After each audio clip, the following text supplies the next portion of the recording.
누나들 미안한데 내 땅 다시 돌려줘요. 나 길거리에 나앉게 생겨서 제발.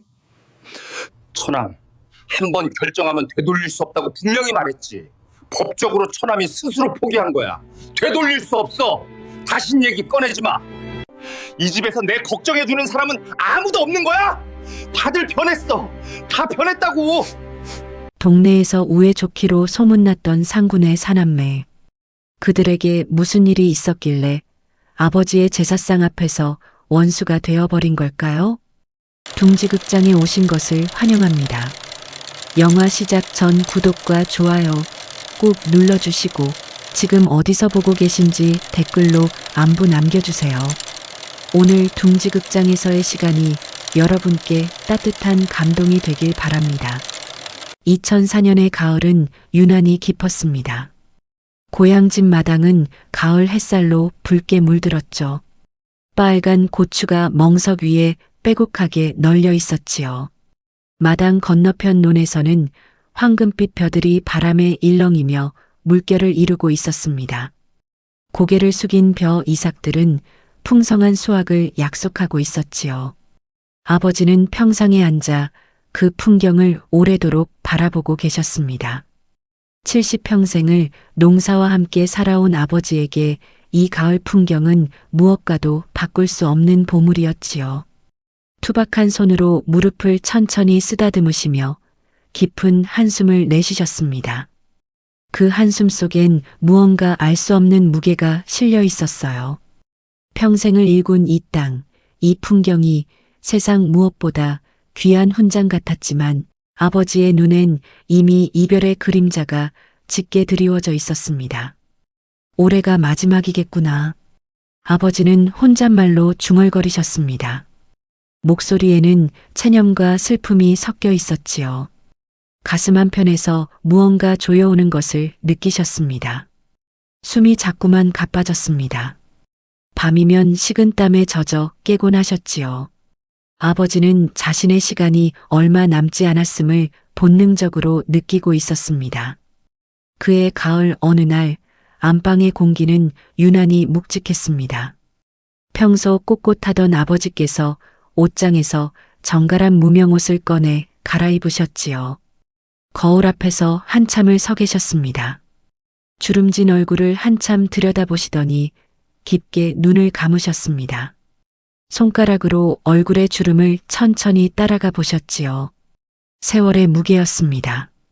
그리고는 사남매를 모두 불러 모았습니다. 다들 안방으로 들어와라. 할 말이 있다. 아버지의 목소리는 평소보다 낮고 무거웠습니다. 그 목소리를 들은 순간 자식들은 무언가 심상치 않음을 직감했지요. 방 안에는 정적이 가득했습니다. 괴종식의 소리만 똑딱똑딱 울렸지요. 자식들은 숨소리조차 조심스럽게 내쉬었습니다. 무언가 심상치 않은 기운이 온 방을 짓눌렀지요.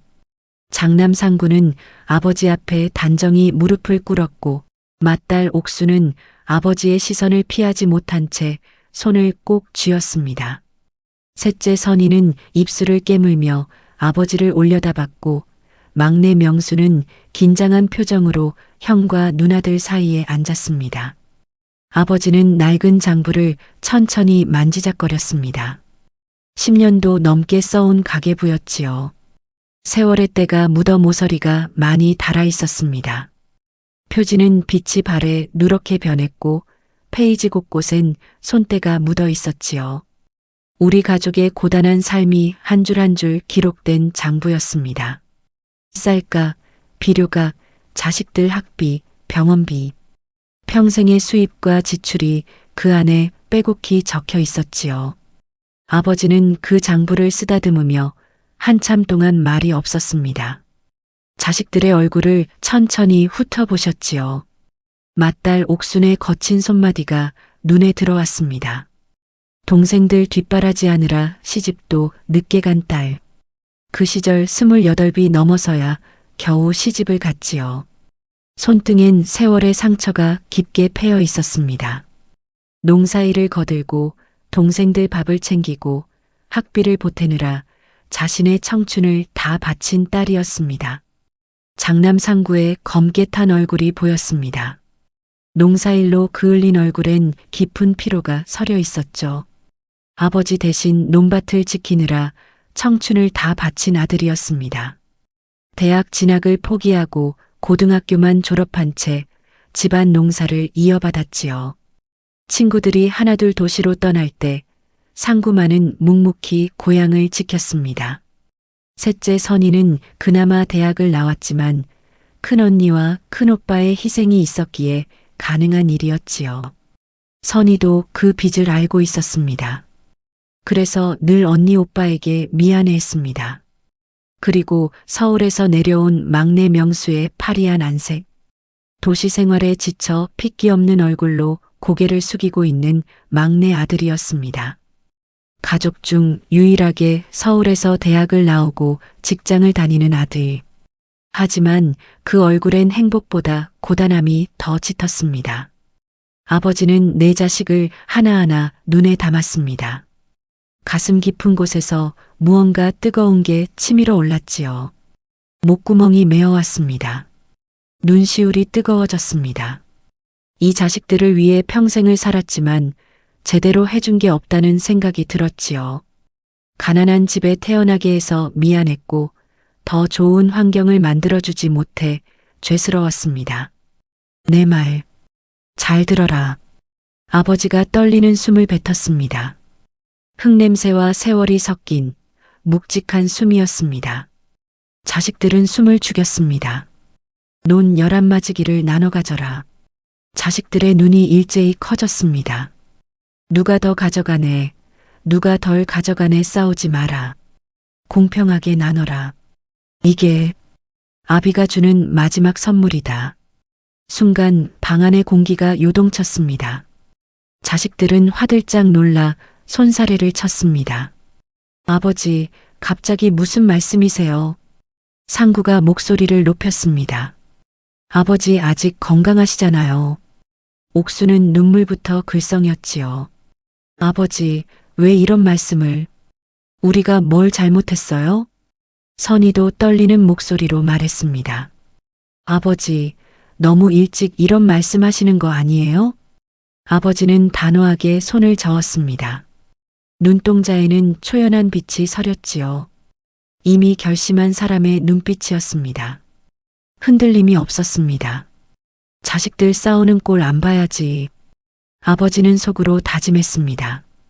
그게 내 마지막 숙제인 게다. 내가 죽고 나서 자식들이 재산 때문에 싸우는 꼴, 그건 절대 볼 수 없어. 평생 농사 지으며 한 평, 두 평 모은 땅이었습니다. 젊은 시절엔 남의 땅을 붙여 소작료를 내며 살았지요. 그렇게 모은 돈으로 첫 논 두마지기를 샀을 때의 감격을 아버지는 잊을 수 없었습니다. 그 뒤로 30년 넘게 한 푼, 두 푼 모아 11마지기까지 불렸지요. 이 땅은 아버지의 땀과 눈물이 배어 있는 인생 그 자체였습니다. 하지만 아버지는 이웃집에서 벌어진 일들을 너무 많이 봤습니다.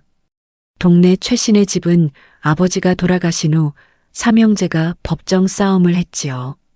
한때 그렇게 우애가 좋던 형제들이 유산 때문에 원수가 됐습니다. 제사도 따로 지내고 명절에도 서로 얼굴을 안 봤지요. 친구 박 씨의 장례식장에서는 자식들이 서로 욕하며 멱살을 잡는 걸 봤습니다. 누가 병원비를 더 냈네, 누가 더 효자였네 하며 싸우는 모습이 너무 비참했습니다.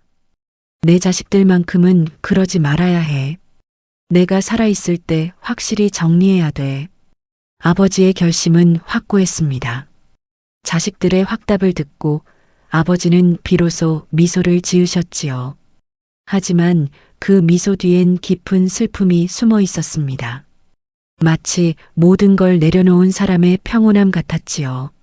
마지막 숙제를 마친 사람의 안도감이었습니다. 일주일 후 아버지는 조용히 생을 마감하셨습니다. 새벽녘이었습니다. 잠들 듯 평온한 모습으로 눈을 감으셨습니다. 장례를 치르는 3일 동안 장례식장은 곡소리로 가득했습니다. 문상객들이 줄을 이었지요. 이 집 자식들 참 효성스럽다더니 보기 좋네. 동네 어르신들이 말씀하셨습니다. 사남매는 아버지 영정 앞에서 밤을 새우며 울었습니다. 장례 후 사흘째 되는 날 사남매가 안방에 모였습니다. 아버지의 자리는 텅 비어 있었지요. 그 빈자리가 유난히 크게 느껴졌습니다.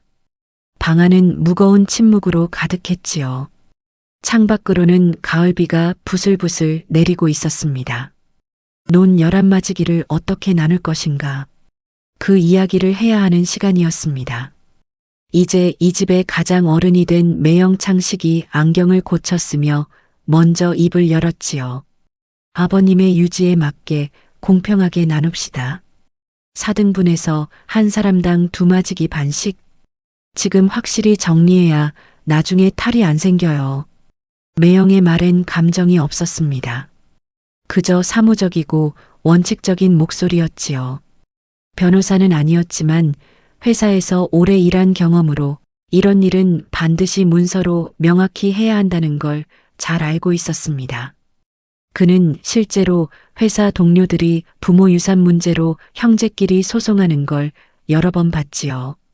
그래서 더욱 냉철하게 접근했습니다. 그때 막내 명수가 천천히 고개를 들었죠. 39의 늦깎이 총각이었습니다. 아직도 혼자 사는 막내.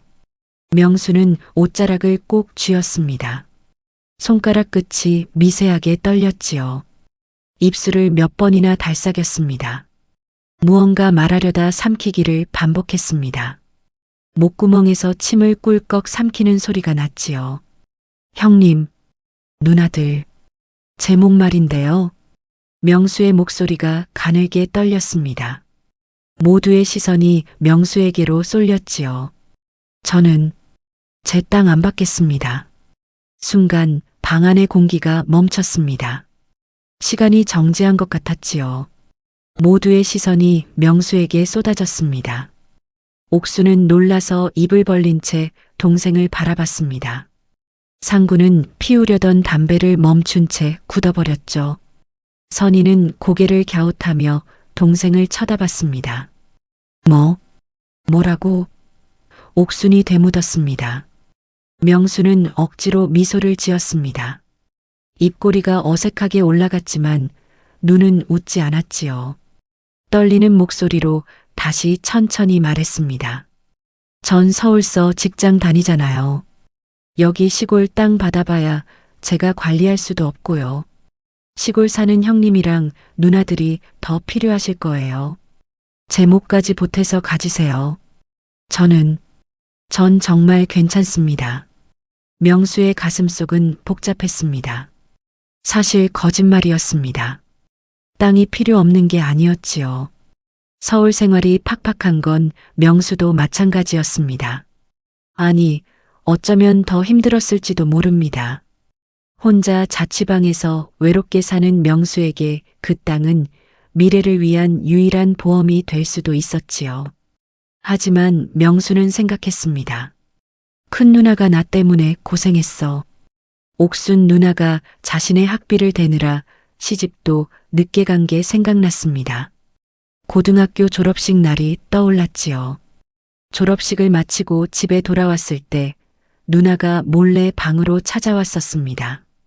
명수야, 이거 하며 하얀 봉투를 쥐어줬지요. 안에는 30만 원이 들어 있었습니다. 1990년대 초반 30만 원은 큰 돈이었지요. 명수는 나중에야 알았습니다. 그게 누나의 월급 전부였다는 걸.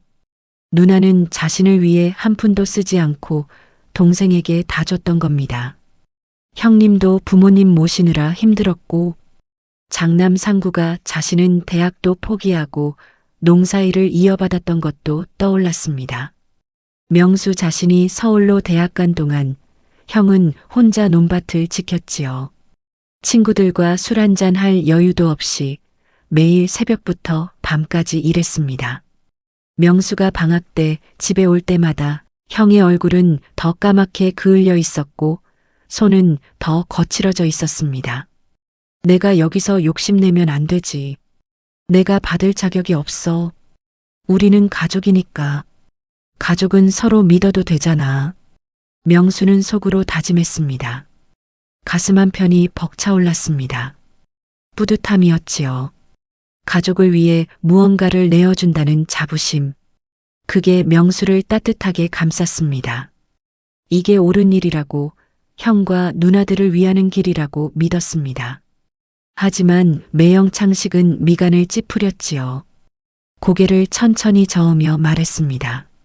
처남, 이건 감정으로 할 일이 아니야. 지금은 그렇게 생각할 수 있어. 하지만 사람 마음이라는 게 변하는 법이야. 나중에 마음 바뀌면 어쩌려고? 10년 뒤, 20년 뒤에 생각이 바뀌면? 문서로 확실하게 안 해두면 나중에 원수 되는 거야. 내가 세상 살면서 그런 경우를 너무 많이 봤어. 매형의 경고는 차가웠습니다. 그 목소리엔 세상을 오래 살아온 사람의 냉정함이 묻어 있었지요. 인간관계의 변덕을 너무 많이 본 사람의 경고였습니다. 실제로 창식은 회사 동료가 형제 소송으로 수년을 법정에서 싸우는 걸 봤습니다. 한때 그렇게 가까웠던 형제가 서로를 증오하며 법정에 서는 모습을요. 그래서 더욱 원칙을 강조했습니다. 하지만 명수는 고개를 저으며 환하게 웃었습니다. 매형, 괜찮아요. 제 마음은 절대 안 변해요. 가족끼리 무슨 문서를 해요. 그런 게 어디 있습니까? 누나들이 좋으면 저도 좋은 거예요. 전 진심이에요. 명수의 목소리엔 확신이 가득했습니다. 순수한 믿음이었지요. 피를 나눈 가족이라면 절대 배신하지 않을 거라는 믿음. 어릴 적부터 함께 자란 형과 누나들. 힘들 때마다 서로를 의지했던 가족. 그들이 자신을 배신할 리 없다고 명수는 철석같이 믿었습니다. 선희의 눈시울이 붉어졌습니다. 막내의 손을 양손으로 꽉 잡았지요. 거친 손이 동생의 부드러운 손을 감쌌습니다. 명수야, 정말 고맙다. 정말 고마워. 선희의 목소리가 파르르 떨렸죠. 목구멍이 뜨거워졌습니다. 눈물이 주르륵 흘러내렸지요. 동생의 손에서 전해지는 따뜻한 온기. 그게 전부였습니다. 누나, 괜찮아요. 우린 가족인데 이런 거 가지고 뭘. 명수가 누나의 손을 토닥였습니다. 상구도 동생의 어깨를 탁 쳤습니다. 명수야, 형이 고맙다. 내가 이렇게 생각해주니까. 목이 메었습니다. 선희도 눈물을 훔쳤습니다. 우리 막내 정말 다 컸네. 고마워, 명수야. 명수는 세상을 다 얻은 듯 했지요. 누나의 눈물 속에서, 형의 어깨를 두드리는 손길 속에서 자신의 선택이 옳았다는 확신을 얻었습니다. 가슴이 뿌듯했지요. 이게 가족이지. 이렇게 서로를 아끼는 게 가족이야. 그렇게 노는 배분되었습니다. 명수의 몫까지 합쳐 형과 누나들이 나눠 가졌습니다. 서류상으로도 명수의 이름은 빠졌지요. 명수는 아무런 권리를 주장하지 않겠다는 각서까지 썼습니다. 땅에 대한 상속권을 주장하지 않겠습니다. 라고 자필로 적으며 도장까지 찍었지요. 하지만 그날 밤 창밖으로 가을바람이 서늘하게 불어왔습니다. 대나무 숲이 서걱서걱 소리를 냈습니다. 마치 불길한 미래를 예고하는 듯한 소리였습니다. 어둠이 조금씩 깔리기 시작했습니다. 까마귀 한 마리가 울며 날아갔지요. 명수는 그 소리를 듣지 못했습니다. 그저 누나들을 보며 환하게 웃고 있었지요. 아무것도 모른 채 1년 후 자신에게 닥칠 후회와 절망을 전혀 모른 채 2005년의 가을이 다시 찾아왔습니다. 아버지가 떠나신 지 정확히 1년이 되었지요. 막내 명수는 서울에서 혼자 내려왔습니다. 형제들에게 같이 내려가자는 연락조차 하지 않았습니다. 그냥 혼자 고속버스를 탔지요. 버스 안에서 창밖을 보며 한숨만 내쉬었습니다. 명수의 어깨는 1년 전보다 더 처져 있었지요. 나이 40을 코앞에 둔 채 여전히 혼자였습니다. 버스 안거울에 비친 자신의 얼굴을 봤습니다. 눈가의 주름이 더 깊어졌지요. 희끗희끗 새치도 여기저기 보였습니다. 얼굴은 푸석했고 눈빛엔 생기가 없었습니다. 나이만 먹었구나. 나는 도대체 뭘 하고 있는 걸까? 한숨이 절로 나왔습니다. 서울살이는 지독하게 팍팍했습니다. 월급은 통장을 스쳐 지나갈 뿐이었죠. 월급날이 되면 통장에 250만 원이 찍혔지만 다음 날이면 반이 사라졌습니다. 월세 70만 원, 관리비 10만 원, 대출 이자 30만 원, 통신비 10만 원, 고정 지출만 120만 원이 넘었지요. 남은 돈으로 한 달을 살아가야 했습니다. 매달 25일이 되면 잔고는 바닥을 드러냈습니다. 통장 잔고를 확인할 때마다 명수는 한숨을 쉬었지요. 15,000원. 이걸로 5일을 버텨야 해. 편의점 도시락과 컵라면으로 끼니를 때우는 날이 많았습니다. 3개월 전부터는 집주인 아주머니가 보증금을 올려달라고 재촉했지요. 명수 씨, 요즘 집값 오르는 거 알지? 이 동네가 재개발 들어온다고 하네. 보증금 500만 원만 더 얹어줘요. 안 그러면 다른 세입자 구해야겠어. 500만 원. 명수에겐 하늘의 별 따기였습니다. 통장에는 고작 80만 원이 있을 뿐이었지요. 어디서 500만 원을 구한단 말입니까? 은행 대출? 이미 신용대출로 1,000만 원을 빌린 상태였습니다. 더 이상 대출을 받을 수도 없었지요. 회사 동기들은 하나둘 결혼했습니다. 명수의 카톡 단체방에는 그런 메시지들이 끊임없이 올라왔지요. 얘들아, 나 다음 달에 결혼해. 청첩장 돌릴게. 우리 딸 100일 사진이야, 예쁘지? 드디어 내 집 마련했다. 이번 주말에 집들이 올래? 명수는 그런 메시지에 하트 이모티콘 하나 누르는 게 전부였습니다. 축하해라는 짧은 메시지를 보내고 폰을 내려놓고 한숨을 쉬었지요. 나는 언제쯤 나도 저렇게 될 수 있을까? 직장 여자 동료가 소개팅을 주선한 적이 있었습니다. 명수 씨, 우리 친구 한 명 있는데 한번 만나볼래요? 명수는 고개를 저었습니다. 저는 괜찮습니다. 무슨 얼굴로 만나겠습니까? 전셋집도 없고 저축도 없고 미래도 불투명한 40남자. 여자에게 내밀 게 아무것도 없었습니다. 저녁이면 혼자 편의점 도시락을 먹었습니다. 좁은 원룸에 앉아 TV를 켜놓고 혼자 밥을 떴지요. 숟가락 소리만 덩그러니 울렸습니다. 창밖엔 다른 집 불빛들이 따뜻하게 빛났지요. 옆집에서는 아이 웃음소리가 들렸습니다. 아래층에서는 부부가 저녁 준비하는 소리가 들렸지요. 나만 빼고 다들 제자리를 잡았구나. 형님은 농사 크게 짓고 누나들은 자식들 키우고 나는 뭐지? 나는 혼자야. 앞으로 10년, 20년 후에도 이렇게 혼자일까? 명수는 벼랑 끝에 선 기분이었습니다. 불안했습니다. 미래가 보이지 않았지요. 이대로 늙어서 혼자 죽는 건 아닐까? 쓸쓸하게 원룸에서 고독 쌓는 자신의 모습이 그려졌습니다. 뉴스에서 본 적이 있었지요. 혼자 사는 노인이 집에서 쓸쓸히 죽어 있는 모습을. 나도 저렇게 되는 건가? 그런 생각이 밤마다 명수를 짓눌렀습니다. 잠을 이룰 수 없었지요. 새벽 3시, 4시까지 뜬 눈으로 천장을 바라봤습니다. 그때 내가 왜 땅을 포기했을까? 후회가 밀려왔습니다. 그 땅이라도 있으면 팔아서 전세 보증금이라도 만들 텐데, 결혼 자금이라도 만들 텐데, 두마지기 반이면 최소 5천만 원은 되지 않나? 그 돈이면 내 인생이 달라질 수 있어. 명수는 침대에 누워 계산기를 두드려 봤습니다. 땅값을 검색해 봤지요. 고향 근처 땅값이 평당 20만 원 정도 한다고 나왔습니다. 두마지기 반이면 명수는 계산했습니다. 한마지기가 200평 정도니까 두마지기 반이면 500평.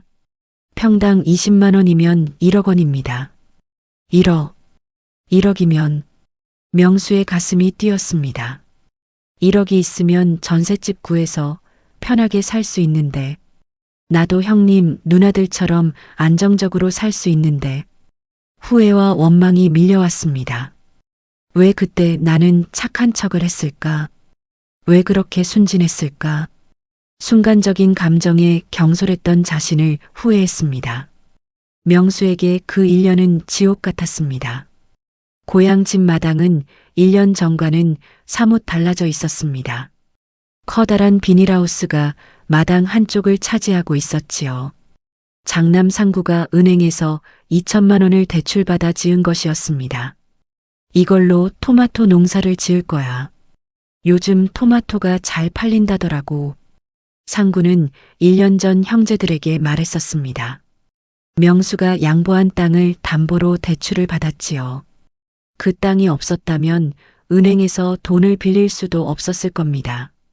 하지만 농사는 생각만큼 쉽지 않았습니다. 첫해 토마토는 병충해로 절반이 죽었지요. 수익은 기대에 못 미쳤고 이자만 매달 50만 원씩 나갔습니다. 상구는 밤잠을 설치며 걱정했지요. 누나들의 얼굴에도 그늘이 깊었습니다. 옥수는 조카의 대학 등록금 걱정에 밤잠을 설쳤지요.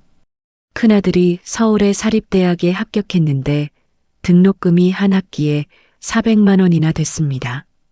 명수가 양보한 땅 중 일부를 팔아 그 돈을 마련했지요. 선희는 남편의 사업이 기울어 카드값 독촉에 시달렸습니다. 남편이 운영하던 작은 식당이 부도가 났고 빚만 남았습니다. 선희도 명수의 몫이었던 땅을 팔아 빚을 갚았지요. 사는 게 참 녹록지 않은 세월이었습니다. 모두가 각자의 삶에서 허덕이고 있었지요. 고향 집에 도착한 명수는 마당을 보며 씁쓸해졌습니다. 나는 이 집에서 이제 손님일 뿐인가. 내가 포기한 땅 위에 저 하우스가 서 있구나. 비닐하우스가 자리 잡은 마당.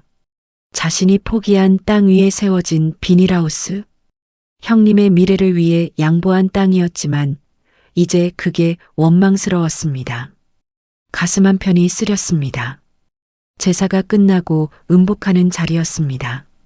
술잔이 몇 차례 오가고 있었습니다. 방 안의 공기는 겉으론 훈훈했지요. 형제들이 도란도란 이야기를 나눴습니다. 상구야, 농사는 잘 돼? 에이, 올해도 별로야.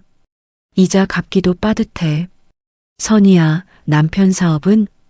그냥, 뭐 그렇지. 조금씩 회복하고 있어. 명수는 그 대화들이 귓전을 스쳤습니다. 관심이 없었지요. 그저 술잔만 기울였습니다. 소주가 목을 타고 넘어갔습니다. 쓰고 맵고 아팠지요. 하지만 명수의 심장은 요동쳤습니다. 가슴속에서 무언가 뜨겁고 답답한 게 치밀어 올랐지요. 손이 저절로 떨렸습니다. 목구멍이 타들어갔습니다. 그는 식탁 아래서 손을 꼭 쥐었지요.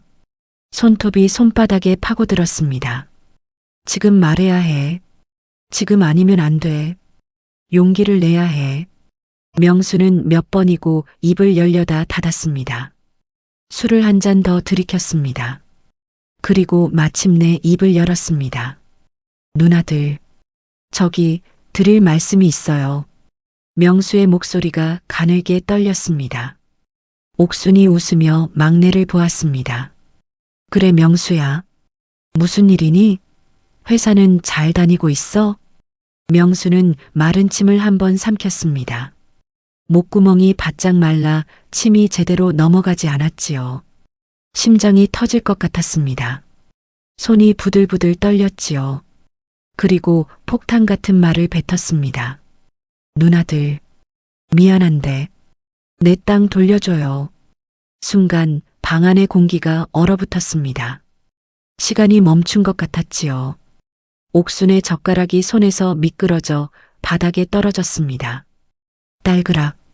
그 소리가 정적 속에서 유난히 크게 울렸지요. 상구는 술잔을 든 채 굳어버렸습니다. 손이 공중에 멈춘 채 눈만 동생을 향했지요. 믿을 수 없다는 표정이었습니다. 셋째 선희의 얼굴이 하얗게 질렸지요. 입술이 파르르 떨렸습니다. 정적 속에 시계 소리만 들렸습니다. 똑딱, 똑딱. 그 소리가 유난히 크게 들렸지요. 너, 지금 뭐라고 했니? 옥순이 믿기지 않는 듯 물었습니다. 목소리가 갈라졌지요. 손이 부들부들 떨렸습니다. 명수는 입술을 꽉 깨물었습니다. 피가 날 것 같았지요. 저, 너무 힘들어서 그래요. 누나들도 알잖아요. 제가 혼자 서울에서 얼마나 힘든지. 서울서 방 뺄 처지가 됐단 말이에요. 집주인이 보증금 올려달래요. 500만 원을. 그 땅 돌려주시면 저도 좀 살 것 같아요. 팔아서 전세 보증금이라도 만들게요. 명수의 목소리엔 절박함이 가득했습니다. 하지만 그 절박함이 형제들에겐 배신으로 들렸지요. 선희가 벌떡 일어나며 날카롭게 목소리를 높였지요. 야, 이명수, 내가 지금 사람이냐? 내가 사람이라고 할 수 있어? 선희의 얼굴이 붉게 달아올랐습니다. 그 땅 담보로 애들 대학 등록금 냈어. 지금 큰애가 대학 2학년이야. 이제 와서 돌려달라니 그게 말이 돼? 그럼 나보고 어떻게 하라고. 선희의 눈에는 배신감이 가득했습니다. 눈물이 글썽였지요. 손이 와들와들 떨렸습니다. 상구도 주먹으로 책상을 탁 쳤습니다. 술잔이 쏟아졌지요. 나도 하우스 짓느라 다 투자했다. 2천만 원 은행 대출 받았어. 이제 와서 어쩌라는 거냐? 내가 준다고 해서 받았는데 이제 와서 돌려달라고? 그럼 내가 하우스를 헐어? 은행 빚을 어떻게 갚아?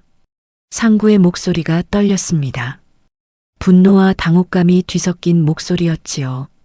명수의 눈동자가 격하게 흔들렸지요. 내 땅인데 왜 내가 죄인이 돼야 해? 내 땅을 돌려달라는 게 왜 잘못이야? 다들 나보다 땅이 더 소중한 거야? 나는 가족이 아닌 거야? 나는 그냥 호구였던 거야? 명수의 내면에서 울컥 화가 치밀었죠.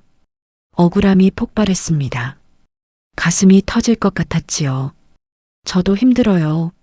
나도 사람이에요. 나도 먹고 살아야 한다고요. 명수가 소리쳤습니다. 목청이 찢어질 듯 했지요. 형님, 누나들은 가정도 있고 집도 있잖아요. 나는요? 나는 아무것도 없어요. 월세 원룸에서 혼자 컵라면 먹으면서 사는 거 알아요? 나이 40에 결혼도 못하고 저축도 없고 미래도 없어요. 그래서 땅이라도 있어야 할 것 같아서 그러는 거예요. 가만히 듣던 매형 창식이 천천히 입을 뗐지요. 그는 팔짱을 낀 채 명수를 쏘아봤습니다. 차가운 시선이었지요. 처남, 1년 전 약속 잊었어? 각서까지 썼잖아. 한번 결정하면 끝이라고 했잖아. 남자가 한번 한 말은 지켜야지. 이건 도리가 아니지. 유산 가지고 형제들끼리 싸우면 집안 망신이야. 당장 그 말 취소해. 창식의 차가운 훈계가 기름을 부었죠. 명수는 그 말에 완전히 무너졌습니다. 인간적인 동정도 이해도 없는 차가운 말. 그게 명수를 더 비참하게 만들었지요. 명수는 결국 벌떡 자리에서 일어났습니다.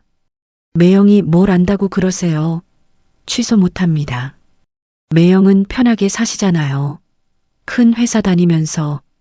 누나들은 동생 죽든 말든 상관없어? 내가 혼자 외롭게 죽어도 상관없단 말이에요?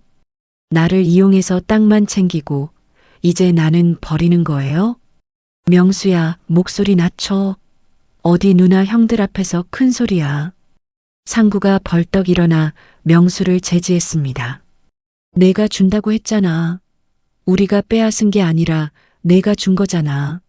명수가 제지하려는 형 상구를 밀다가 제사상이 와르르 뒤집혔습니다. 콰당, 쾅. 탕국이 사방으로 엎어지고 과일이 굴렀습니다. 제사상에 놓였던 나물 접시들이 산산조각 났지요. 밥그릇이 깨지고 젓가락이 사방으로 튀었습니다. 아버님 영정사진 앞은 순식간에 난장판이 됐습니다. 옥수는 그 자리에 주저앉아 울었습니다. 아버지, 아버지, 죄송해요. 이게 무슨 꼴이에요? 옥순의 울음소리가 방 안을 가득 채웠지요. 어깨가 들썩였습니다. 아, 이명수 너 오늘은 그만 가라. 상구의 호통에 명수는 비틀거리며 뒷걸음질 쳤죠. 명수는 겉옷을 챙겨 마당으로 뛰쳐나갔습니다. 어두운 마당에 찬바람이 불었지요. 낙엽이 바스락거렸습니다. 마당의 감나무가 흔들렸지요. 명수의 등 뒤로 대문 닫히는 소리가 쾅 울렸습니다. 명수는 어둠 속에서 무릎을 꿇고 오열했습니다. 땅바닥에 주저앉아 흙을 움켜쥐었지요. 주먹이 흙바닥을 찧었습니다. 으악, 으악. 가족이라는 울타리가 부서졌습니다. 깨진 소주병 조각 같은 마음이었지요. 날카로운 파편들이 가슴을 마구 찔렀습니다. 피가 나는 것 같았지요. 서로를 향한 신뢰는 산산조각 났습니다. 나는 뭐지? 가족도 아닌 거야. 그렇게 남매는 원수가 되었습니다. 차가운 가을밤, 명수는 혼자 마을길을 걸었습니다. 뒤도 돌아보지 않았지요. 눈물이 뺨을 타고 흘러내렸습니다. 버스 정류장까지 30분을 걸었습니다. 차가운 바람이 온몸을 에워쌌지요. 이제 진짜 혼자구나. 세상에 아무도 없구나. 명수는 정류장 벤치에 앉아 밤새 울었습니다. 새벽 첫 차를 기다리며 홀로 떨고 있었지요. 아무도 명수를 걱정해서 나오는 사람이 없었습니다. 사실 이들은 동네에서 소문난 사남매였습니다. 저 집 자식들 참 우애가 좋아. 어찌나 똘똘 뭉쳐 있는지. 동네 어르신들이 입을 모았지요. 명절 때 보면 와글와글 모여서 웃는 모습이 보기 좋더라고. 이웃 아주머니들도 부러워했습니다. 그건 어머니가 살아계실 적이었습니다. 2000년 이전 어머니께서 건강하실 때의 일이지요. 봄이면 온 가족이 함께 모판을 날랐습니다. 봄 햇볕 아래 온 가족이 논으로 나갔지요. 큰딸 옥순이 앞장서서 모판을 날랐습니다. 얘들아, 조심해서 날라. 장남 상구가 무거운 모판을 어깨에 짊어졌지요. 땀이 비 오듯 흘렀습니다.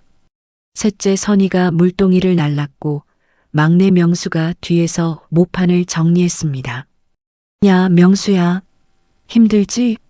상구가 물었습니다. 괜찮아요, 형님. 전 튼튼해요. 명수가 환하게 웃으며 대답했지요. 우리 막내 장하다. 옥순이 동생의 머리를 쓰다듬었습니다. 땀을 뻘뻘 흘리며 일했지만 불평하는 사람이 없었습니다. 오히려 서로를 격려하고 웃었지요. 누나, 물 좀 마셔요. 명수가 물통을 건넸습니다. 고마워, 명수야. 너도 마셔라. 옥순이 물을 마시고 동생에게 물통을 건넸지요. 일을 마치고 평상에 모두 누웠습니다. 파란 하늘을 보며 숨을 고르고 있었지요. 구름이 천천히 흘러갔습니다. 이렇게 같이 일하니까 좋다. 상구가 말했습니다. 그러게. 우리 넷이 이렇게 모이는 게 얼마나 좋은데. 선이도 웃었지요. 고추 심는 일도 함께 했습니다. 봄이면 온 가족이 논으로 밭으로 나갔지요. 옥순이 고추 모종을 나르면 선이가 구덩이를 팠습니다. 명수는 물을 길어다 부었고 상구는 거름을 뿌렸습니다. 명수야, 물을 너무 많이 주면 안 돼. 적당히 줘야 해. 어머니가 가르쳐 주셨지요. 네, 엄마. 알았어요. 명수가 조심스럽게 물을 줬습니다. 땀방울 섞인 웃음이 가득했죠. 그때는 부족해도 행복했습니다. 손에 흙이 묻어도 등이 휘어도 웃음이 끊이지 않았지요. 돈은 없었지만 마음은 풍요로웠습니다. 어머니는 평상에 앉아 자식들을 바라보셨습니다. 얘들아, 물 좀 마셔라. 보리차 가져왔다. 어머니가 시원한 보리차를 가져다 주시며 환하게 웃으셨지요. 자식들이 함께 일하는 모습이 그렇게 좋으셨습니다. 엄마 고마워요. 자식들이 보리차를 벌컥벌컥 마셨지요. 우리 자식들 보기 좋다. 이렇게 우애 좋게 자라줘서 고맙구나. 어머니의 눈가에 눈물이 글썽였습니다. 명절이면 온 가족이 모였지요. 어머니의 전 굽는 냄새가 마당 가득 퍼졌습니다. 고소한 냄새에 아이들이 마당으로 우르르 몰려들었지요. 할머니, 전 언제 다 구워요? 저 배고파요. 조카들이 졸랐습니다. 조금만 기다려라. 우리 손주들 금방 다 구워줄게. 어머니가 환하게 웃으셨지요. 부엌에서는 옥순과 선이가 나무를 묻혔습니다. 마당에서는 상구와 명수가 장작불을 피웠지요. 연기가 모락모락 피어올랐습니다. 집안엔 웃음꽃이 피었습니다. 누구 하나 인상 쓰지 않았죠. 서로의 안부를 묻기 바빴어요. 옥순아, 애들은 잘 있어? 요즘 공부는 잘해? 어머니가 물으셨습니다. 네, 엄마. 다들 건강하고 공부도 잘해요. 옥순이 대답했지요. 상구야, 농사는 잘 돼? 올해 농사는 어때? 아버지가 물으셨습니다. 걱정 마세요, 아버지. 올해 풍년이에요. 벼가 잘 자랐어요. 상구가 자랑스럽게 말했지요. 선이야, 남편은 잘 있고 식당은 잘 되고 있어? 어머니가 물으셨습니다. 네, 엄마. 손님도 많고 잘 되고 있어요. 선이가 웃으며 대답했지요. 명수야, 서울 생활 힘들지 않아? 밥은 잘 챙겨 먹고? 어머니가 걱정스럽게 물으셨습니다. 괜찮아요, 엄마. 전 잘 먹고 있어요. 명수가 환하게 웃었지요. 그저 얼굴만 봐도 좋았습니다. 피를 나눈 가족이라는 게 그렇게 당연하고 소중했습니다. 멀리 있어도 자주 못 만나도 명절에 이렇게 모이면 그걸로 충분했지요. 밤이 되면 마당에서 축제가 열렸지요. 명수는 조카들 손을 잡았습니다. 얘들아, 삼촌이랑 폭죽 놀이하자. 할아버지가 사주신 폭죽 있어. 와, 진짜요, 삼촌? 너무 좋아요. 조카들이 좋아서 날뛰었지요. 아이들은 손뼉을 치며 좋아했습니다. 명수는 마당 한가운데 폭죽을 놓았죠. 성냥불을 그었습니다. 칙! 불꽃이 심지를 타고 올라갔지요. 슉! 불꽃이 하늘로 솟아올랐습니다. 빨강, 파랑, 초록, 노랑. 화려한 색깔들이 어둠을 수놓았지요. 밤하늘에 거대한 분수가 펼쳐졌습니다. 우와, 너무 예쁘다. 조카들이 소리쳤습니다. 까르르, 조카들이 웃었지요. 손뼉을 치며 좋아했습니다. 명수도 아이들과 함께 웃었지요. 그 불빛에 비친 얼굴들. 장남상구는 허허 웃었지요. 우리 명수가 참 애들을 잘 돌봐주네.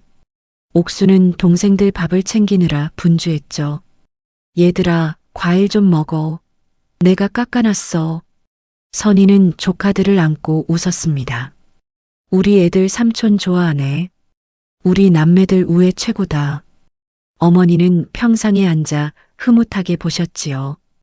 부모님의 미소가 따뜻했습니다. 자식들이 저렇게 웃으니 그게 내 평생 낙이다. 저것만 보면 다른 건 부럽지 않아. 어머니가 말씀하셨지요. 아버지도 고개를 끄덕이셨습니다. 그래, 자식 농사가 제일 큰 농사지. 우리 자식들 우애 좋은 게 제일 큰 재산이야. 마당에 울려 퍼지는 웃음소리. 따뜻한 가족의 온기. 그게 전부였습니다. 그게 행복이었지요. 서울살이가 고될 때였습니다. 명수는 가끔 고향에 내려왔죠. 회사 일로 지쳐 있을 때면 주말에 고속버스를 타고 고향으로 향했습니다. 고향집 대문을 열고 들어서면 어머니가 마당에서 기다리고 계셨지요. 어머, 우리 막둥이 왔네. 왔어, 명수야? 네, 엄마. 왔어요. 어머니가 지친 명수의 어깨를 안아주셨죠. 우리 막둥이 많이 힘들었지? 서울 생활 고되지? 괜찮아요, 엄마. 명수는 어머니 품에 안겨 울컥했습니다. 눈물이 날 것 같았지요. 어머니의 밥상은 보약이었죠. 된장찌개 냄새, 김치찌개 냄새, 고등어 구이 냄새. 그 냄새에 명수는 눈물이 났습니다. 집밥이 그렇게 그리웠지요. 많이 먹어라, 우리 막둥이. 서울 가서 밥 잘 챙겨 먹어야 해. 어머니가 명수의 밥그릇에 반찬을 수북이 담아주셨지요. 네, 엄마. 잘 먹을게요. 명수가 눈물을 참으며 밥을 먹었습니다. 그 품은 언제나 넉넉했습니다. 세상 그 무엇보다 따뜻했지요. 아무리 힘든 일이 있어도 어머니 품에 안기면 다 괜찮아졌습니다. 힘들면 언제든 집에 와. 여기가 내 집이고 여기엔 내 가족이 있어. 내가 힘들 때 기댈 곳은 여기야. 어머니의 말씀이 명수의 가슴에 새겨졌지요. 그 말 한마디에 명수는 다시 일어날 힘을 얻었습니다. 그래, 나한텐 가족이 있어. 나는 혼자가 아니야. 이 따뜻함이 평생 갈 줄 알았습니다. 하지만 2000년 봄 어머니는 갑자기 쓰러지셨습니다. 뇌출혈이었지요. 병원에 실려갔지만 2주 만에 돌아가셨습니다. 너무 갑작스러웠습니다. 엄마, 자식들이 울부짖었지만 어머니는 눈을 뜨지 않으셨습니다. 어머니가 돌아가신 후 가족의 중심이 흔들렸습니다. 명절에도 예전 같지 않았지요. 웃음이 줄어들었습니다. 어머니가 만들어주시던 그 따뜻한 밥상이 사라졌습니다. 그리고 2004년 아버지마저 돌아가셨습니다. 명수는 홀로 눈물을 훔쳤죠. 그때가 좋았는데 다시 돌아갈 수 없을까? 제사상을 정리하고 형제들을 늦은 밤 각자 집으로 돌아갔습니다. 같이 있을 수가 없었습니다. 돌아오는 차안 옥순도 동생들을 생각했습니다. 동생들 공부시키느라 보낸 청춘, 시집도 늦게 갔습니다. 전혀 아깝지 않다고 생각해왔습니다. 그게 가족의 사랑이었으니까요. 내가 희생한 게 아니야. 그게 사랑이었어. 손녀들에게도 기억이 남았죠. 삼촌과 이모가 준 선물들, 마당에서 뛰어놀던 여름밤, 밤하늘을 수놓던 그 폭죽들, 모두의 가슴에 보석처럼 박혔죠. 참으로 눈부신 시절이었습니다. 하지만 이제는 다 옛날 일이죠. 추억이 깊어 상처도 깊습니다. 따뜻했던 밥상은 사라졌지요. 남매들의 우애는 찢겼습니다. 서로를 향한 증오만 남았지요. 부모님 미소는 희미해졌습니다. 그리움만 낙엽처럼 쌓여갔죠. 폭죽 대신 침묵이, 웃음 대신 한숨이, 온기 대신 냉기가 가족을 채웠습니다. 2005년 겨울, 제삿날로부터 정확히 3개월이 흘렀습니다. 12월의 추운 겨울이었지요. 서울의 한 대학병원 3층 진료실. 옥수는 남편 창식과 함께 의사 앞에 앉아 있었습니다. 건강검진 결과에서 자궁암 의심 소견이 있어 정밀 검사를 받았습니다. 오늘은 그 결과를 들으러 온 참이었어요. 의사는 CT 사진을 컴퓨터 화면에 띄웠습니다. 심각한 표정으로 고개를 저었습니다. 대장암 3기입니다. 의사의 목소리가 천천히 이어졌습니다. 빨리 항암 치료를 시작해야 합니다. 암, 청천벽력 같은 말이었지요. 옥수는 그저 멍했습니다. 귀에서 윙윙거리는 소리만 들렸지요. 의사의 입이 움직이지만 말이 제대로 들리지 않았습니다. 세상이 멀어지는 것 같았지요. 나한테 암이라고? 대장암 3기? 손이 떨렸습니다. 다리에 힘이 풀렸지요. 진료실 밖으로 나왔을 때 남편 창식은 복도 벽에 기댔습니다. 주먹으로 벽을 탁 쳤지요. 어떻게 이럴 수가. 창식의 눈에서 눈물이 흘러내렸습니다. 45년을 함께 산 아내. 그 아내가 죽어간다는 말을 들었습니다. 가슴이 무너지는 것 같았지요. 옥수는 남편의 손을 꽉 잡았어요. 옥수는 항암 치료를 받기 시작했습니다. 항암 치료는 독했습니다. 3개월 사이에 10kg이 넘게 빠졌어요. 광대뼈가 튀어나왔고 눈은 움푹 들어갔습니다. 얼굴엔 생기가 없었지요. 옥순의 안색은 창백했습니다. 병원복이 헐렁하게 남았지요. 손이 차갑게 식어 있었습니다. 여보, 고향집 가고 싶어요. 엄마 냄새 좀 맡고 싶어? 엄마가 보고 싶어요. 옥순의 목소리가 떨렸습니다. 눈물이 주르륵 흘러내렸지요. 창식은 아무 말도 하지 못하고 고개를 끄덕였습니다. 이틀 후 창식은 아내를 차에 태워 고향으로 향했습니다. 고속도로를 달리는 동안 옥수는 창밖을 바라봤습니다. 겨울 풍경이 스쳐 지나갔지요. 앙상한 나무들, 하얀 눈으로 덮인 들판. 세상이 조용했습니다. 나는 이제 얼마나 더 살 수 있을까? 몇 개월? 1년? 그것도 안 될까? 옥순의 눈에서 눈물이 흘러내렸습니다. 창밖을 보며 소리 없이 울었지요. 고향 집은 비어 있었습니다. 마당엔 잡초가 무성했습니다. 대문은 녹슬어 삐걱거렸죠. 누구 하나 드나드는 사람이 없었습니다. 창식이 녹슨 자물쇠를 열었습니다. 끽. 대문이 천천히 열렸지요. 안방 문을 열었습니다. 먼지가 확 날렸지요. 기침이 났습니다. 하지만 어머니의 향기가 났습니다. 희미하지만 분명 어머니의 냄새였지요. 장롱 속 옷에서, 이불에서, 벽지에서 어머니의 숨결이 아직 남아 있었습니다. 5년이 지났지만 어머니의 향기는 여전했지요. 옥수는 무릎을 꿇고 바닥을 어루만졌죠. 엄마. 눈물이 왈칵 쏟아졌습니다. 엄마, 나왔어. 큰딸 왔어. 엄마. 나도 이제 엄마 곁에 가나 봐. 곧 엄마를 만나게 될 것 같아. 무서워요, 엄마.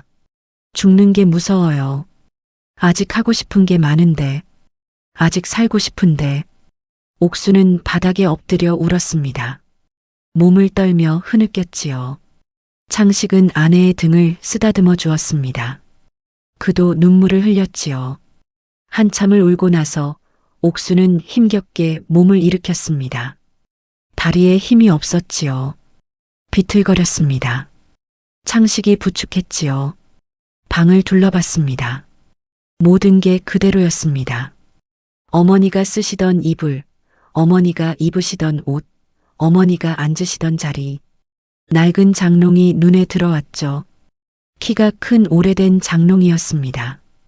옥순이 결혼할 때 어머니가 사주신 장롱이었지요. 그 위엔 먼지가 두껍게 쌓여 있었습니다. 구석을 보니 낡은 상자가 보였죠. 나무로 만든 오래된 상자였습니다. 옥순도 처음 보는 상자였지요. 저게 뭐지? 저런 상자가 있었나? 옥순은 의자를 가져왔습니다.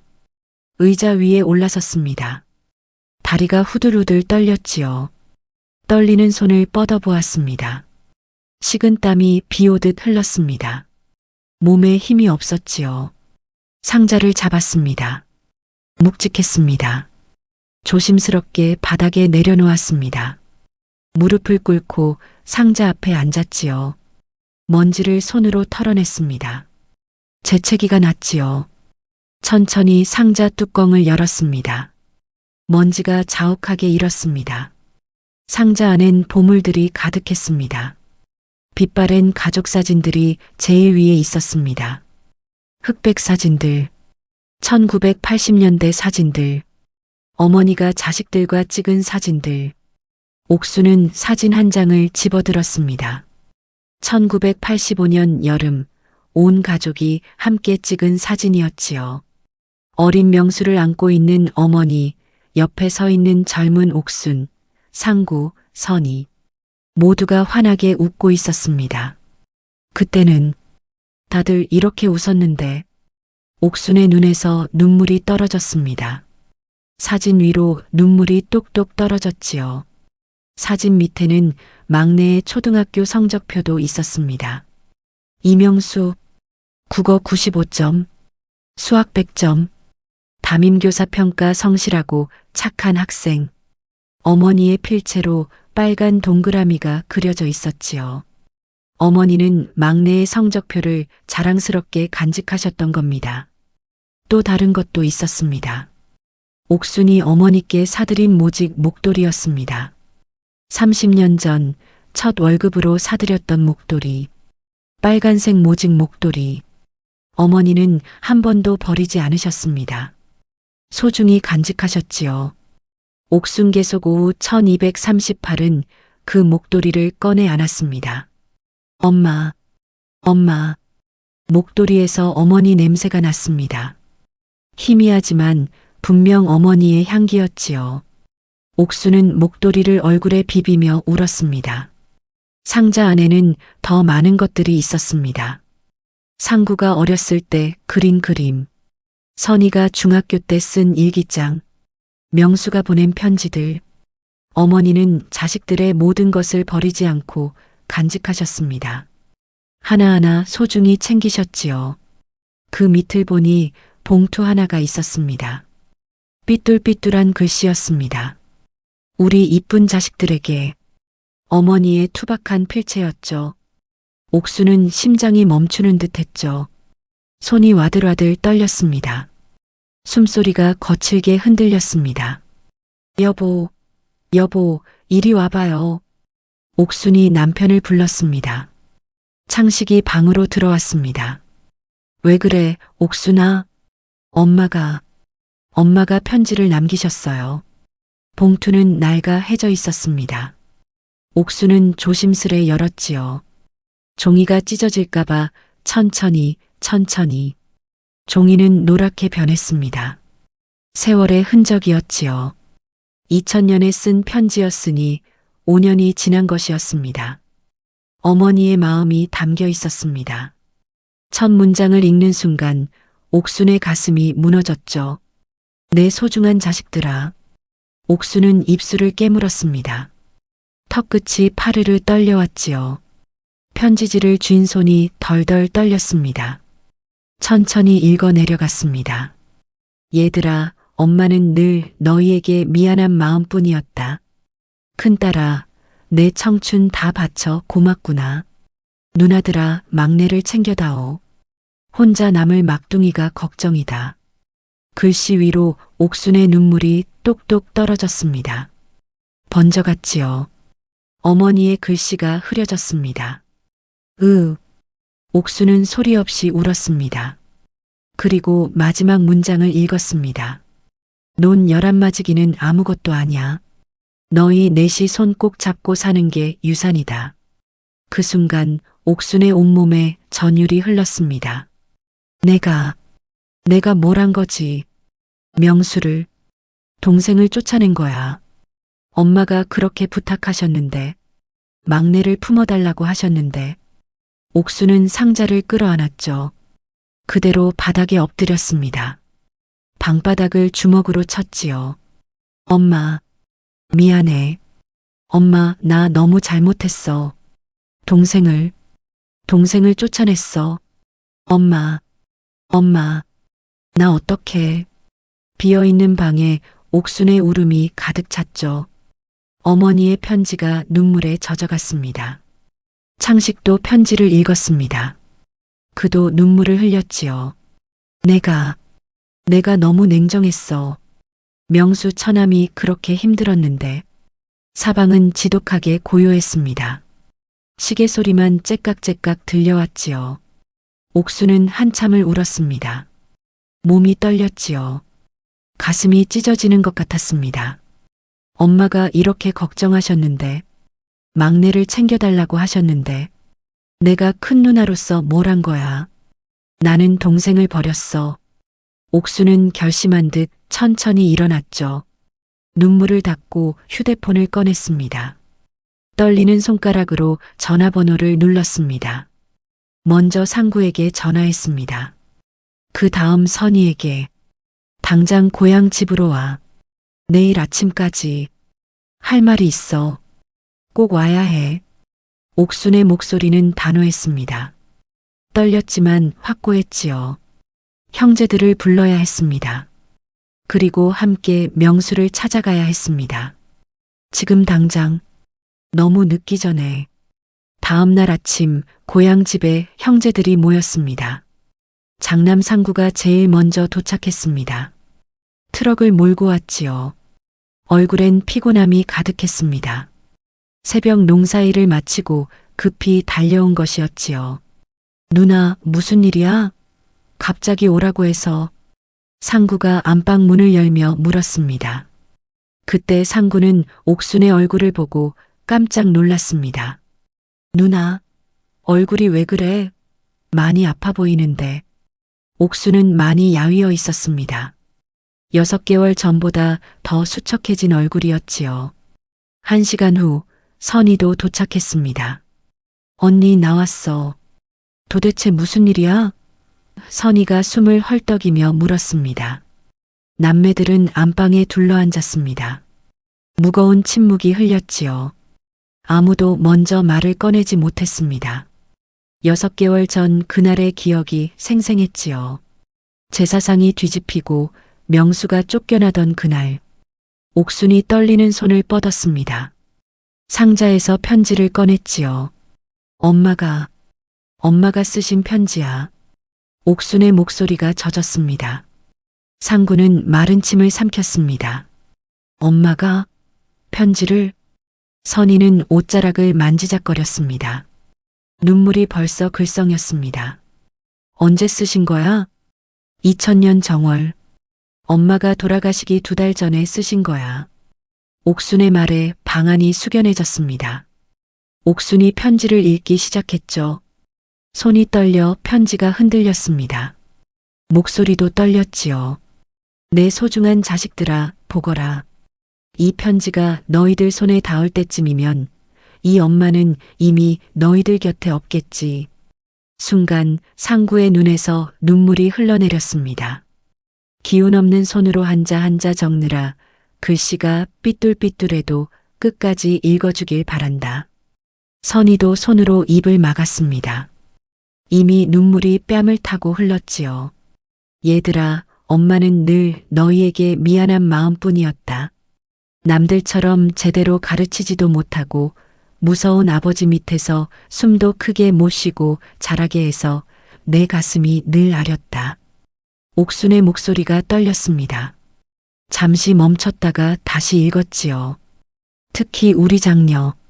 동생들 뒷바라지하느라 내 꽃다운 청춘 다 보낸 거 생각하면 엄마는 죽어서도 눈을 못 감을 것 같구나.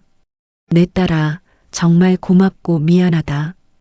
옥수는 더 이상 읽을 수 없었습니다. 목이 메어 말이 나오지 않았지요. 창식이 아내의 어깨를 토닥였습니다. 천천히 읽어, 옥순아. 한참을 울고 나서 옥수는 다시 읽었습니다. 그래도 내 자식들아, 엄마는 너희가 참으로 자랑스러웠다.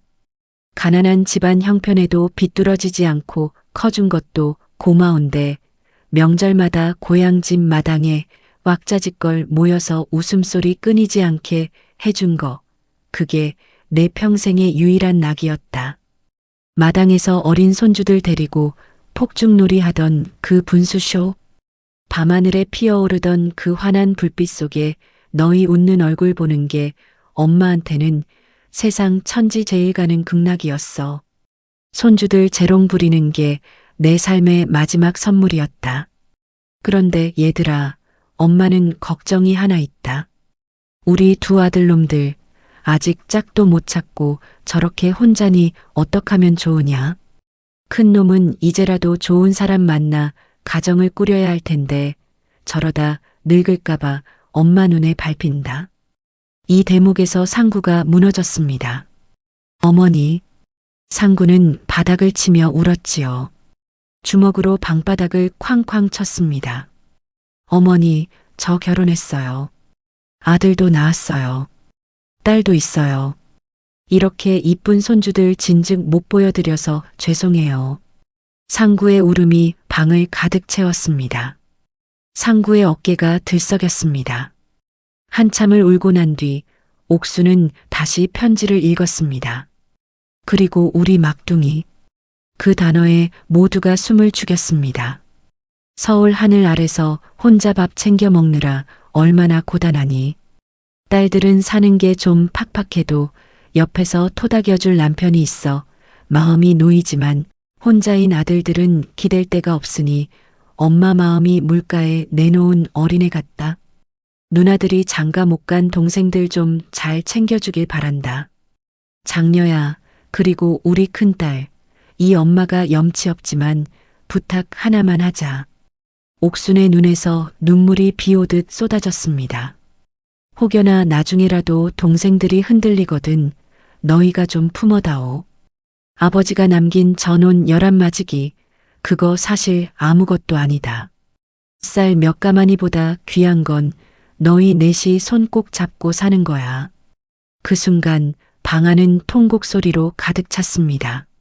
엄마, 어머니, 상구가 가슴을 쥐어뜯었습니다. 내가 동생을 내쫓았어. 형이라는 놈이.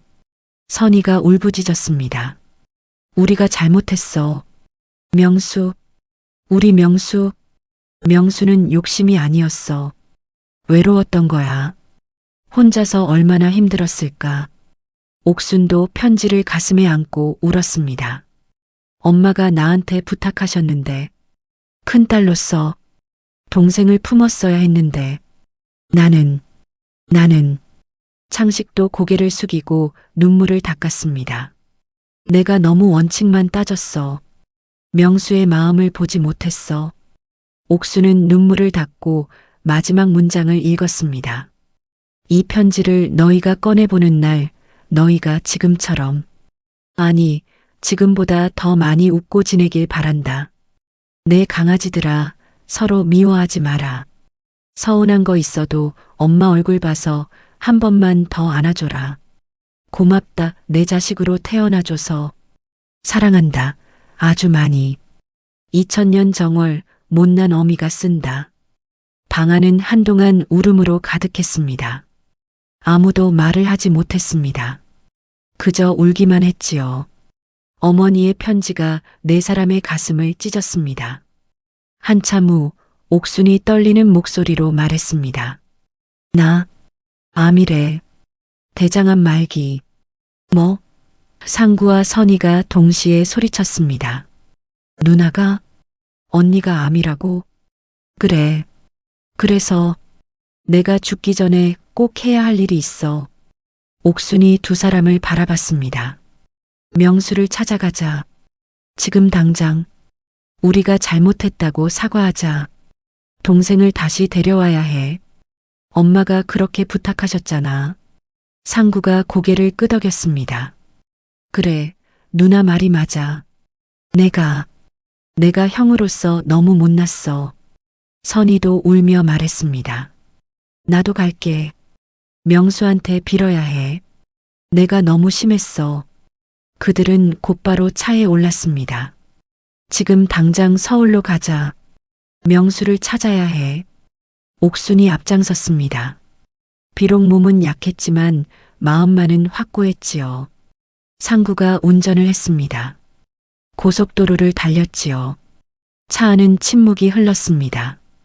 각자의 마음속엔 후회와 미안함이 가득했지요. 명수야, 미안하다. 형이 잘못했다. 상구는 운전대를 꽉 쥐며 생각했습니다. 동생아, 언니가 너무 모질었지. 용서해줘. 옥순도 창밖을 보며 눈물을 흘렸습니다. 명수야, 기다려. 우리가 지금 간다. 2시간 반을 달려 서울에 도착했습니다. 명수의 자취방 주소를 알고 있었습니다. 1년 전에 놀러 간 적이 있었지요. 낡은 빌라촌이었습니다. 골목은 좁고 어두웠지요. 저녁 7시, 해는 이미 졌고 가로등만 흐릿하게 골목을 비쳤습니다. 그들은 명수의 빌라 앞에서 기다렸습니다. 명수가 퇴근하면 이 골목으로 올 거야. 옥순이 말했습니다. 30분을 기다렸습니다. 차가운 바람이 불었지요. 12월의 밤은 추웠습니다. 그때 골목 끝에서 한 남자가 나타났습니다. 축 처진 어깨, 느린 걸음걸이, 명수였습니다. 명수는 편의점 비닐봉지를 들고 있었습니다. 도시락과 소주 한 병이 들어 있었지요. 고개를 푹 숙인 채 걷고 있었습니다. 명수야, 옥순이 소리쳤습니다. 그리고 달려갔습니다. 약한 몸으로 뛰었지요. 명수는 고개를 들었습니다. 누나? 누나의 마른 몸을 본 명수가 더 깜짝 놀랐어요. 옥순이 명수를 꽉 안았습니다. 명수야. 명수는 얼어붙어 서 있었습니다. 손에 들고 있던 비닐봉지가 미끄러져 바닥에 떨어졌습니다. 누나, 왜 여기? 누나가 미안해. 우리가 미안해. 옥순의 오열이 골목을 채웠습니다. 엄마가 편지 남기셨어. 막내를 챙겨달라고, 품어달라고. 엄마가? 명수의 목소리가 떨렸습니다. 상구도 뒤에서 다가왔습니다. 명수의 어깨를 잡았지요. 형이 못났다. 명수야, 정말 미안하다. 내 마음을 몰라줘서. 형으로서 너무 못났어. 상구의 눈에서도 눈물이 흘렀습니다. 선희도 동생에게 다가왔습니다. 명수야, 누나도 미안해. 내가 얼마나 힘들었는지, 외로웠는지, 혼자서 얼마나 무서웠니? 누나가 몰라줘서 미안해. 명수의 눈에서 눈물이 터져 나왔지요. 그는 어린아이처럼 울었습니다. 형님, 누나들, 저도 미안해요. 제가 욕심부렸어요. 제가 잘못했어요. 서러운 울음이 밤 공기를 갈랐죠. 얼음 같던 마음이 녹아내렸습니다. 명수는 무릎을 꿇고 울었습니다. 저 혼자서 너무 외로웠어요. 무서웠어요. 나이 40에 아무것도 없는 게 너무 불안했어요. 가족도 없는 것 같아서 혼자 죽을 것 같았어요. 옥순이 명수를 더 세게 안았습니다. 아니야, 명수야. 우리가 있잖아.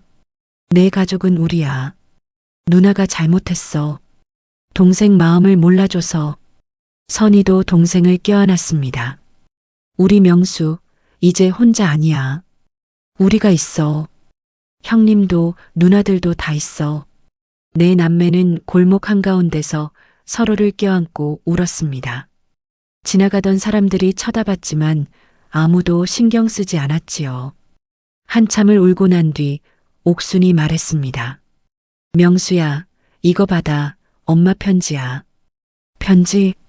누나들, 형, 좁지만 일단 내 집으로 가요. 명수의 자취방에 형제들이 모였습니다. 명수는 어머니의 편지를 읽었습니다. 엄마. 명수는 편지를 가슴에 안고 또 울었습니다. 어머니의 사랑이 느껴졌습니다. 어머니가 자신을 얼마나 걱정하셨는지, 얼마나 사랑하셨는지. 누나들, 형님, 정말 죄송해요. 제가 철이 없었어요. 아니야, 명수야. 우리가 잘못한 거야. 그렇게 네 남매는 어머니의 편지로 다시 하나가 되었습니다. 한 달 뒤 2006년 봄, 어머니 제삿날이 찾아왔습니다. 정확히는 어머니가 돌아가신 지 6년째 되는 해였지요. 고향 집 마당이 북적였습니다. 오랜만에 온 가족이 모였지요. 제사를 지내기 전 상구가 입을 열었습니다. 명수야, 우리 땅 문제 다시 정리하자. 명수는 고개를 저었습니다. 형님, 괜찮아요. 저는, 아니야. 아버지 유언대로 해야 해. 내 몫은 내가 가져야 해. 우리가 미리 정리 다 해놨어. 내일 내 앞으로 명의 이전만 하면 돼. 그래, 명수야. 이번엔 제대로 하자. 내 것은 내 거야. 선희도 고개를 끄덕였습니다. 우리가 욕심부린 거였어. 다음 날 아침 9시 사남매는 법무사를 만나 모든 처리를 마쳤습니다. 명수의 손에 등기부등본이 쥐어졌습니다. 논 11마지기는 다시 정리됐죠. 아버지 유언대로 공평하게 나눴습니다. 명수도 자기 몫을 받았지요. 2마지기 반. 상구가 명수의 어깨를 두드렸습니다. 형님, 누나들, 고마워요. 명수의 눈에 눈물이 맺혔습니다. 4개월 뒤 여름휴가 온 식구가 고향집에 모였습니다. 명수야, 서울 생활은 좀 나아졌어? 상구가 물었습니다. 네, 형님. 저 큰 회사에 취직했어요. 전세 보증금도 마련했어요. 명수가 웃으며 대답했지요. 우리 막내 장하다. 선희가 명수의 등을 두드렸습니다. 옥수는 조용히 동생들을 바라봤습니다. 그녀의 얼굴은 여전히 야위어 있었습니다. 하지만 최근 병원 검사 결과는 희망적이었습니다. 수술 잘 됐고 항암 치료 경과도 좋대. 그 말에 형제들은 울면서 기뻐했었습니다. 누나, 정말 다행이야. 언니, 꼭 건강해야 해. 저녁이 되자 어둠이 내렸죠. 명수가 트럭에서 큰 상자를 가져왔습니다. 여러분, 제가 준비한 게 있어요. 뭔데, 명수야? 조카들이 물었습니다. 폭죽이야. 예전처럼 다 같이 폭죽 놀이하자. 와. 아이들이 환호했습니다. 삼촌, 진짜요? 오랜만이다. 명수는 상자를 열었습니다. 안에는 커다란 폭죽들이 가득 들어 있었지요. 이거 엄청 큰 거네. 조카 하나가 소리쳤습니다. 그럼 삼촌이 특별히 준비한 거야. 명수가 자랑스럽게 말했습니다. 마당 한가운데 폭죽을 놓았죠. 온 가족이 마당으로 나왔습니다. 아이들은 신이 나서 뛰어다녔지요. 명수가 성냥불을 그었습니다. 칙! 불꽃이 심지를 타고 올라갔습니다. 슈! 불꽃이 힘차게 솟아올랐습니다. 밤하늘에 거대한 불꽃이 터졌습니다. 화려한 분수쇼가 시작됐지요. 빨강, 파랑, 노랑, 초록, 보라. 형형색색의 불꽃들이 어둠을 수놓았습니다. 마치 꽃이 피어나는 것 같았지요. 우와, 진짜 예쁘다. 조카들이 소리를 질렀습니다. 너무 멋있어요, 삼촌. 삼촌 최고. 아이들의 웃음이 마당 가득 퍼졌습니다. 명수도 아이처럼 환하게 웃었지요. 조카들의 손을 잡고 함께 뛰었습니다. 1년 전의 어둠은 어디에도 없었습니다. 상구는 동생의 어깨에 팔을 두르고 함께 하늘을 올려다봤습니다. 명수야, 형이 정말 미안했다. 아니에요, 형님. 다 지난 일이에요. 명수가 형의 손을 꽉 잡았습니다. 선희도 2사람 옆으로 다가왔습니다. 우리 이렇게 다시 모여서 정말 다행이야. 그러게. 거의 영영 헤어질 뻔했잖아. 상구가 말했습니다. 다시는 싸우지 말자. 약속하자. 명수가 말했습니다. 그래, 약속하자. 3사람은 서로의 어깨에 팔을 두르고 폭죽을 바라봤습니다. 옥수는 마루 끝에 앉아 있었습니다. 몸은 여전히 회복 중이었지만 많이 좋아졌습니다. 항암 치료로 빠진 머리카락이 새로 자라나고 있었지요. 얼굴엔 생기가 돌기 시작했습니다. 그녀의 표정은 달빛처럼 평온했죠. 동생들의 뒷모습을 보았습니다. 서로 어깨동무를 하고 폭죽을 바라보는 모습. 조카들이 삼촌 품에 안겨 까르르 웃는 모습. 남편 창식도 옆에 앉았습니다. 옥수는 하늘을 올려다봤습니다. 엄마, 아빠, 보고 계시죠? 우리 다시 하나가 됐어요. 명수도 웃고 있어요. 이제 마음 놓으세요. 우리 다시는 안 싸워요. 그리고 저도 열심히 치료받아서 오래오래 살게요. 동생들 곁에서 오래 지켜볼게요. 옥순의 입가에 미소가 걸렸죠. 눈물이 주르륵 흘렀지만 그건 슬픈 눈물이 아니었습니다. 감사의 눈물이었지요. 희망의 눈물이었습니다. 어머니의 향기가 바람결에 전해지는 것만 같았습니다. 평온함과 함께 살아갈 힘이 솟아났습니다. 밤하늘의 불꽃은 한참 동안 계속됐습니다. 명수가 준비한 폭죽이 하나씩 하늘로 올라갔지요. 마을 사람들도 나와서 구경했습니다. 저 집 자식들 또 모였네. 역시 우애가 좋아. 한때 싸웠다고 들었는데 다시 화해한 모양이야. 그래, 가족이란 게 그런 거지. 싸워도 다시 모이는 게 가족이야. 마을 어르신들이 흐뭇하게 바라봤습니다. 그 불빛 아래 네 남매가 서 있었습니다. 서로의 손을 꽉 잡고 있었지요. 불꽃은 천천히 사그라들었습니다. 연기만 하늘에 남았지요. 하지만 온기는 남았습니다. 가족이라는 이름의 등불. 어떤 바람에도 꺼지지 않는 불빛. 우리 다시는 싸우지 말자. 명수가 말했습니다. 그래, 약속해. 무슨 일이 있어도. 상구가 대답했습니다. 엄마 아빠가 주신 진짜 유산은 우리잖아. 서로야. 땅이 아니라 우리가 유산이야. 옥순이 동생들을 바라보며 말했습니다. 네 사람은 서로를 더 꽉 안았습니다. 아이들도 어른들 사이로 파고들었습니다. 우리도 가족이에요. 온 가족이 마당 한가운데서 서로를 껴안았습니다. 둥지극장이 준비한 오늘의 영화는 어떠셨나요? 영상이 마음에 드셨다면 구독과 좋아요로 함께 해주세요. 당신의 삶 외롭고 무료한 순간에 조용히 찾아와 힘이 되어드리는 채널이 되겠습니다. 귀한 시간 내어 끝까지 함께 해주셔서 고맙습니다. 지금까지 둥지극장이었습니다.